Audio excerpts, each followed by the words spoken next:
बिस्मिल्लाहिर्रहमानिर्रहीम। स्टूडेंट, आज हम जो है वो एक्सरसाइज 1.1 का क्वेश्चन नंबर 8 जो है वो करने जा रहे हैं।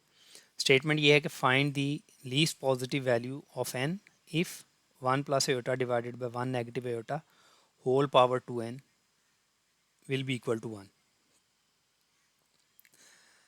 अभी इस स्टेटमेंट को समझने से पहले जो है वो हम ये करते हैं कि ये 1 plus iota divided by 1 negative aorta जो है वो इसको सेपरेट सॉल्व करते हैं। सॉल्व करने के बाद जब हम इसे सिंगल कम्प्लेक्स नंबर में ले आएंगे तो फिर हम इस स्टेटमेंट को दोबारा देखेंगे कि वो ये क्या कहता है।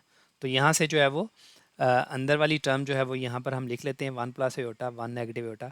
हमने पहले भी जो है वो ये पढ़ा कि ये जो है वो दो कम्प्लेक्स नंबर जो है वो डिवाइड हो रहे हैं।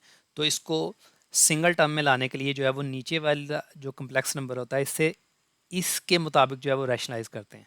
तो रैशनलाइजेशन के अंदर जिस कम्प्लेक्स नंबर के हिसाब से रैशनलाइज करना हो वो उस नंबर का जो इमेजिनरी पार्ट होता है उसका जो है वो साइन चेंज कर लेते हैं। चूँकि यहाँ पे नेगेटिव साइन है तो यहाँ पर हम प्लस का साइन ले लेंगे। तो 1 नेगेटिव अयोटा से अगर आपने रैशनलाइज करना है तो आपको करना ये है कि 1 और इसका साइन चेंज करना है प्लस अयोटा, इसी से मल्टीप्लाई और इसी से डिवाइड करेंगे।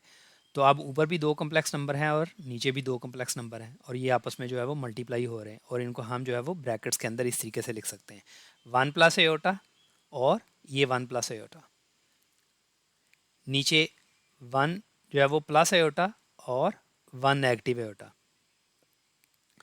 अब ये ऊपर की दो टर्म्स को मल्टीप्लाई करने का जो है वो तरीका ये है कि इसका जो पहला एलिमेंट दूसरे के पहले एलिमेंट से मल्टीप्लाई होगा, फिर यही जो है वो उसके दूसरे एलिमेंट से मल्टीप्लाई होगा। तो यहाँ पर देखिए 1 into one, 1 into one plus 1 और दूसरा एलिमेंट 1 इंटू अयोटा। फिर इसका पहला एलिमेंट ले लेंगे तो प्लस अयोटा और ये मल्टीप्लाई होगा इससे +1 से अयोटा इंटू +1 और फिर ये अयोटा जो है वो इसके दूसरे एलिमेंट से मल्टीप्लाई होगा अयोटा इंटू अयोटा।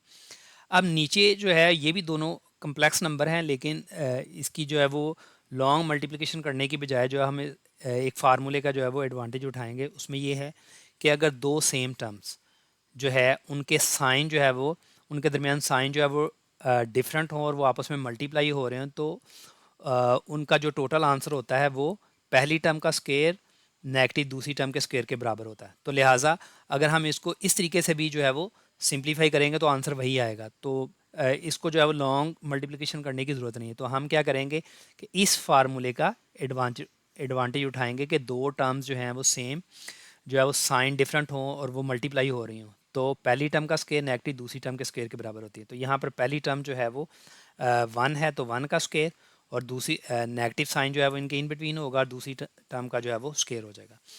अब जो है वो अगर आप सिंप्लीफाई करें तो 1 इंटू वन जो है ये 1 है, 1 मल्टीप्लाइड बाय एयोटा जो है वो एयोटा के बराबर है, एयोटा इंटू वन जो है वो भी एयोटा के बराबर है और ये एयोटा इंटू एयोटा जो है वो एयोटा स्क्वायर के बराबर होगा। तो यहाँ पर इसको सिंप्लीफाई करें तो 1 का स्क्वायर 1 है और ये नेगेटिव साइन ऐसे ही है और एयोटा का स्क्वायर जो है वो हम इस तरीके से लिख देंगे। ब्रैकेट खोलने के बाद जो है वो ये 1 जो है वो ऐसे ही होगा, ये एयोटा जो है वो प्लस के साथ और ये भी एयोटा प्लस के साथ आ जाएगा और ये प्लस एयोटा स्क्वायर आ जाएगा। यहाँ पर 1 है और ये नेगेटिव साइन है और एयोटा स्क्वायर की वैल्यू चूँकि नेगेटिव 1 होती है लिहाजा हमने यहाँ पर नेगेटिव 1 की वैल्यू जो है वो रख दी है। अगर मज़ीद जो है वो देखा जाए तो ये 1 है और ये दोनों लाइक टर्म्स हैं यानी कि दोनों एयोटा हैं तो ये +1 और +1 जो है वो 2 एयोटा हो जाएगा और इस एयोटा स्क्वायर की जगह पे हम जो है वो नेगेटिव 1 जो है वो रखेंगे। तो अब ब्रैकेट खोलने के बाद जो है 1 + 2 एयोटा और ये नेगेटिव 1 होगा। चूँकि ये प्लस का 1 है और ये नेगेटिव का 1 है लिहाजा ये आपस में जो है वो क्या हो जाएंगे, कैंसिल हो जाएंगे और रिमेनिंग टर्म जो है वो सिर्फ और सिर्फ 2 एयोटा डिवाइडेड बाय 2 रह जाएगी। तो जब आप 2 एयोटा डिवाइडेड बाय 2 जो है वो रखेंगे तो इसमें 2 जो है वो 2 से जो है वो कैंसिल होगा और आंसर जो है वो सिर्फ और सिर्फ एयोटा है। इससे ये साबित हुआ, मतलब अभी इस रिज़ल्ट को हम यूटिलाइज़ करेंगे। इसका मतलब ये होल टर्म, ये जो अंदर की होल टर्म है ये एक्चुअल में सिर्फ और सिर्फ एयोटा के बराबर है। तो यहाँ पर एयोटा लिखेंगे और ऊपर जो है वो 2n और इक्वल टू 1 जो है वो ये इसके बराबर होगा। तो ये देखें कि हमने ना इसको यहाँ पर ऐसे लिख दिया। Now given equation 1 plus iota divided by 1 negative iota whole 2n is equal to 1 can be written as. तो इसको चूँकि हमने सिंप्लीफाई करके ये सिर्फ अयोटा के बराबर है, तो हमने एयोटा लिख दिया ऊपर 2n इज इक्वल टू 1, और इसको जो है वो हम अगर ब्रैकेट्स को खोलें तो एयोटा 2n है। अब जो है वो अब स्टेटमेंट की तरफ आते हैं कि उसने क्या कहा। उसने कहा कि find least positive value of n। हमने n की कम से कम वैल्यू मालूम करनी है कि हम n की वो कम से कम क्या वैल्यू पुट करें कि इसका जो टोटल आंसर है वो 1 के बराबर हो। अब इसके जो है वो इन्फिनिट आंसर है, तो वो अभी मैं इसको एक्सप्लेन करता हूँ।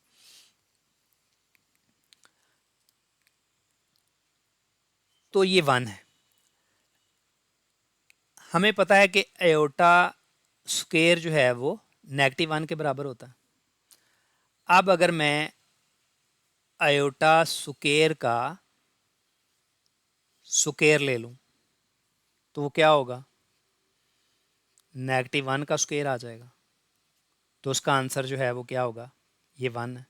तो यहाँ पे खोलें तो ये आयोटा 4 है, तो इसका मतलब आयोटा 4 जो है उसकी वैल्यू जो है 1 के बराबर है।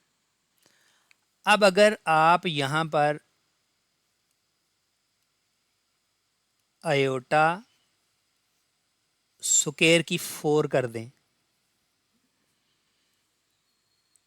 तो इधर भी -1 की 4 हो जाएगी। तो यहाँ पर आयोटा 8 जो है उसका आंसर भी 1 के बराबर आएगा। इसका मतलब इस 1 की जगह पे आप आयोटा 4 भी डाल सकते हैं, आयोटा 8 भी डाल सकते हैं। ये 4 के गैप से आयोटा जो है वो 12 भी जो है 1 के बराबर होगा। आयोटा 16 भी 1 के बराबर होगा।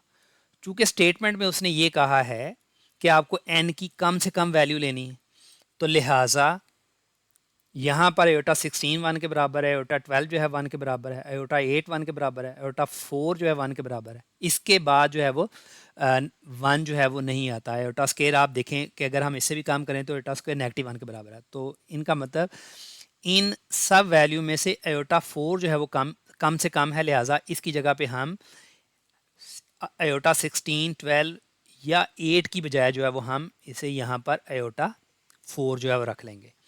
तो यहाँ पर एक रूल है कि अगर दो साइड जो है वो इक्वेट हो रही हों, इक्वल के दोनों साइड पे जो है वो दो रकमें हों और अगर उनकी बेसिस सेम हो तो उनके पावर को भी इक्वेट किया जा सकता है। तो लिहाजा आयोटा यहाँ पे आयोटा 2n है इज इक्वल टू आयोटा 4 है। तो चूंकि ये बेसिस सेम है तो लिहाजा हम पावर को इक्वेट कर सकते हैं, यानी कि 2n इज इक्वल टू 4। तो यहाँ पर n जो है वो हमने n की वैल्यू निकालनी थी, तो ये 2 जो है 4 से डिवाइड होगा और इसका आंसर जो है वो 2 है। लिहाजा कंक्लूजन ये है कि n की वो कम से कम वैल्यू जो है वो यहाँ पर क्या निकली है, 2। यहाँ पर अगर n की वैल्यू 2 हो तो फिर इस जो है वो आप इक्वेशन को सॉल्व करेंगे तो इसका आंसर जो है वो 1 के बराबर आएगा। तो this is the required answer of the given questions.